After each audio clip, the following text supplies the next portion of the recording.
नमस्कार, मैं ज्योतिष विवेक स्वागत करता हूँ आप सबका आपके अपना प्रिय कार्यक्रम ज्योतिष मार्गदर्शन में।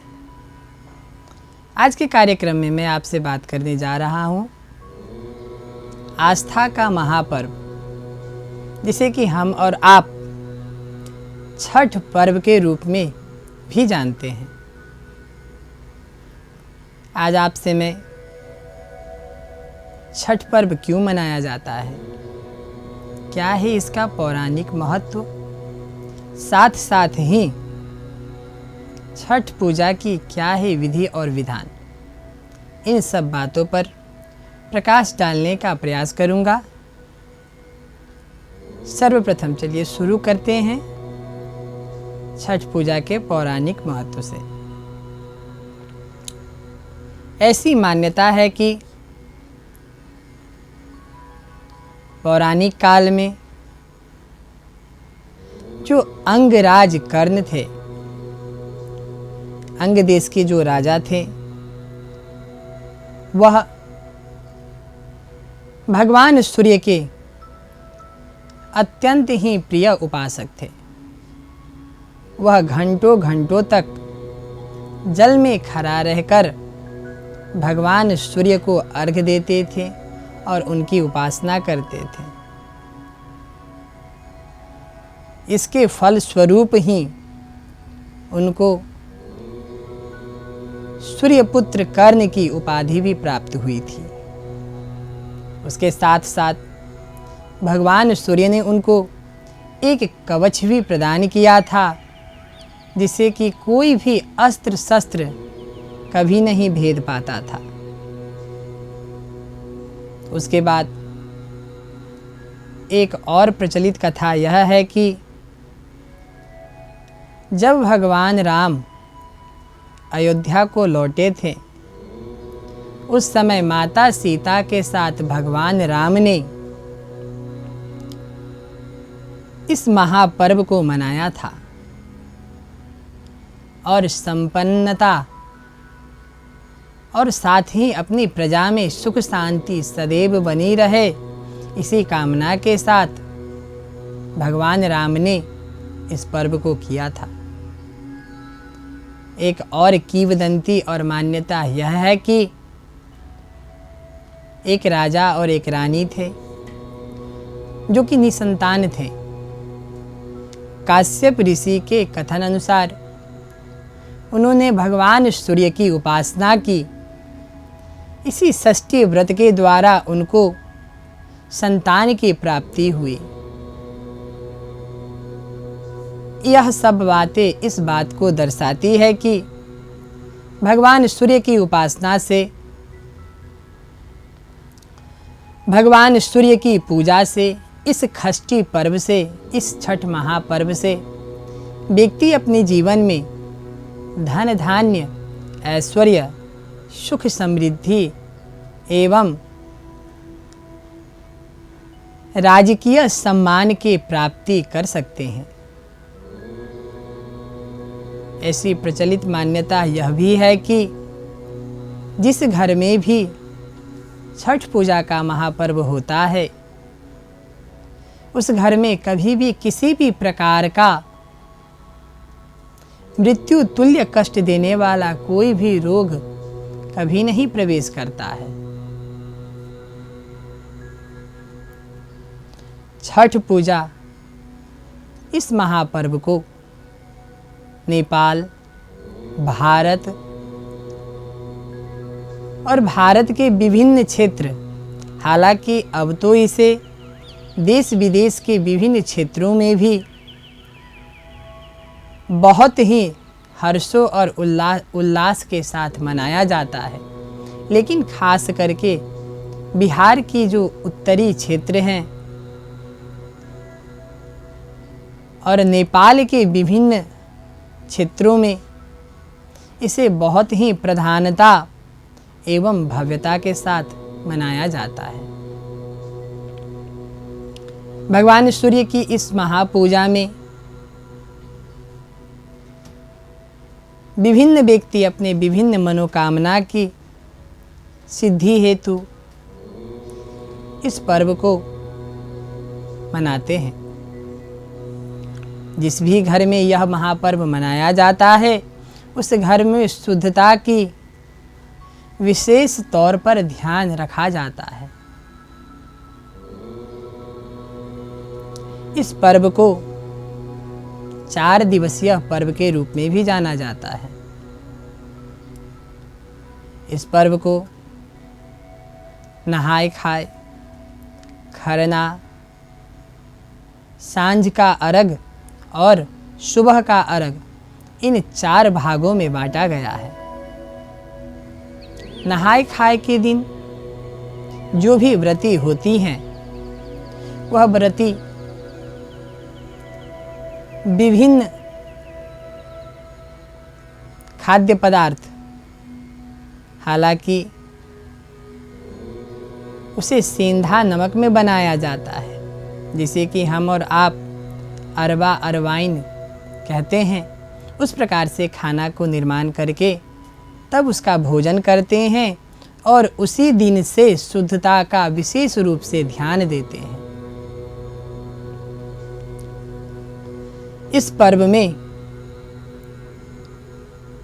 हालांकि जो भी एक व्यक्ति किसी भी घर में इस महापर्व को करता है, पूरा परिवार उसमें सम्मिलित होकर उनका सहयोग करते हैं और इस पर्व में पूरा परिवार भव्यता एवं हर्षो उल्लास के साथ जुटकर भव्यता से इसे मनाते हैं। छठ महापूजा में व्यक्ति भगवान सूर्य के साथ साथ माता छाया, उषा और प्रत्युषा, इन सभी का पूजन करते हैं और अपने घर में भोजन का भंडार सदैव भरा रहे, अन्न धन की सदैव ही परिपूर्णता रहे, ऐश्वर्य और सम्मान। हालांकि भगवान सूर्य राजा के प्रतीक हैं और जिस भी घर में यह महापर्व होता है वहाँ पर राजकीय सम्मान निश्चित ही प्राप्त होता है। तो जो भी व्यक्ति अपने जीवन में गवर्नमेंट सेक्टर से अर्थात राजकीय सेक्टर से जुड़े हुए हैं तो विशेष करके उनको इस महापर्व में यथाशक्ति अपना श्रम, धन और मन, इन तीनों को लगाकर निरंतर रूप से इसमें लगकर इसको करना चाहिए। भगवान सूर्य की यह आराधना, जिसे कि हम और आप आस्था का महापर्व छठ पर्व के रूप में जानते हैं, साल में 2 बार मनाया जाता है। एक तो चैत्र के मास में और दूसरा कार्तिक के मास में। कार्तिक माह में जो छठ पूजा मनाई जाती है उसका अपना एक खास महत्व है और चैत्र मास में जो छठ पूजा मनाया जाता है उसका विभिन्न अपना एक महत्व है। हालांकि हम और आप कार्तिक माह के छठ पूजा के समय में यह बात कर रहे हैं, तो इस महापर्व की, इस महापूजा के बारे में हम और आप विशेष ध्यान देंगे। कार्तिक माह की षष्ठी तिथि को यह महापर्व मनाया जाता है। यह 4 दिवसीय पर्व चतुर्थी तिथि से प्रारंभ होकर और सप्तमी तक चलता है। चतुर्थी तिथि को नहाय खाए, पंचमी को खरना, षष्ठी को संध्या अर्घ और सप्तमी को पारण अर्थात भगवान सूर्य की जो सुबह के अर्घ्य है उसको दिया जाता है। इस महापूजा में एक विशेष परिकार घर घर में बनता है, जिसे कि हम और आप ठेकुआ और भुसवा इन 2 नामों से जानते हैं। इस महापर्व में केला, ऊख इन सब फलों का अपना एक विशेष महत्व है। हालांकि व्यक्ति अपनी इच्छा पूर्ति हेतु इसमें हाथी का भी प्रयोग करते हैं। हाथी को भी अपने घाट के आगे में निर्मित कराकर उसका पूजन करते हैं। ऊख से कोसी बनाकर भगवान सूर्य से यह प्रार्थना करते हैं कि हे प्रभु, मेरे घर में सदैव अन्न और धन की वृद्धि होती रहे, अन्न और धन की परिपूर्णता बनी रहे। इस कामना से व्यक्ति अपने घाट के सामने में कोसी को भी बनाते हैं, कोसी भी भरते हैं। जो व्रती रहती हैं वह संध्या के समय में अर्थात षष्ठी तिथि के संध्या के समय में भगवती प्रत्युषा की पूजा करती हैं और साथ साथ ही भगवान सूर्य की प्रसन्नता हेतु भगवान सूर्य को अर्घ्य देते हैं। सप्तमी तिथि अर्थात पारण के दिन, उस दिन उषा भगवती उषा की पूजा की जाती है और भगवान सूर्य को अर्घ्य दिया जाता है। छठ पूजा का पौराणिक महत्व के साथ साथ ही इसका अपना एक वैज्ञानिक महत्व भी है। इस धरती पर जीवन तभी संभव है जब तक भगवान सूर्य की प्रकाश हमें प्राप्त हो रही है। इसीलिए इंग्लिश में एक स्लोगन भी है कि sun is the source of ultimate energy, यानी कि भगवान सूर्य के बिना इस धरती पर जीवन का कल्पना भी नहीं किया जा सकता। उसी भगवान सूर्य के किरणों से हम व्यक्ति या फिर जितने भी जीव जंतु हैं, जितने भी पशु पक्षी हैं, जितने भी लता वृक्ष इत्यादि हैं, उन सभी को उस भगवान सूर्य से ही शक्ति और ऊर्जा की प्राप्ति होती है। उसी के धन्यवाद स्वरूप हम लोग भगवान सूर्य की इस महापर्व का पूजन करते हैं। खास करके कुछ व्यक्ति संध्या अर्घ और सुबह के अर्घ के समय भगवान सूर्य को दूध का भी अर्घ देते हैं। हालांकि दूध का अर्घ देने से जो भी जीव जंतु उनके घर में हैं, जो भी गाय इत्यादि उन्होंने अपने घर में पालन पोषण किया है, उसको विभिन्न रोगों से बचाने के लिए ऐसा नियम का प्रचलन चलाया गया है। जो भी व्यक्ति अपने रोग व्याधि से छुटकारा चाहते हैं, उन्हें भी इस आस्था के महापर्व में अवश्य ही संलग्नित होना चाहिए। वैसे तो कहा जाए तो यह एकमात्र ऐसा पर्व है जिसमें कि जिस आराध्य देवी की आप आराधना करते हैं वह साक्षात आपके सामने रहते हैं। छठ के महापर्व में हम लोग भगवान सूर्य की आराधना करते हैं और उनको सामने के रूप में, सामने अपने साक्षात रूप में हम लोग अवलोकन करते हैं और फिर उनको अर्घ्य देते हैं। इसीलिए इसे आस्था का महापर्व भी कहा जाता है।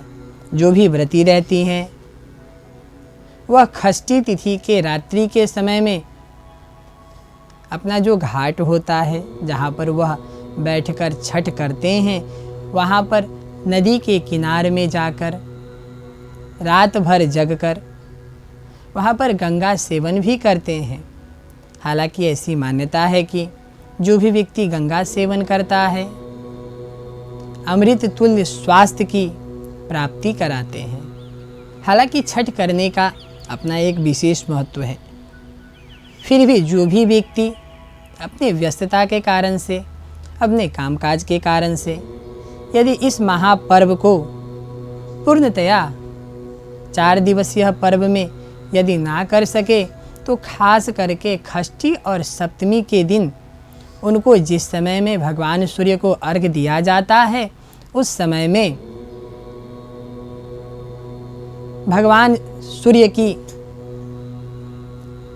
ओम आदित्याय नमः इस मंत्र से 108 बार जप करके अपनी जीवन में उनकी कृपा प्राप्ति के लिए प्रार्थना अवश्य ही करना चाहिए। कार्तिक माह में भगवान सूर्य अपनी नीच राशि में रहते हैं। यदि इसका ज्योतिषीय मार्गदर्शन किया जाए तो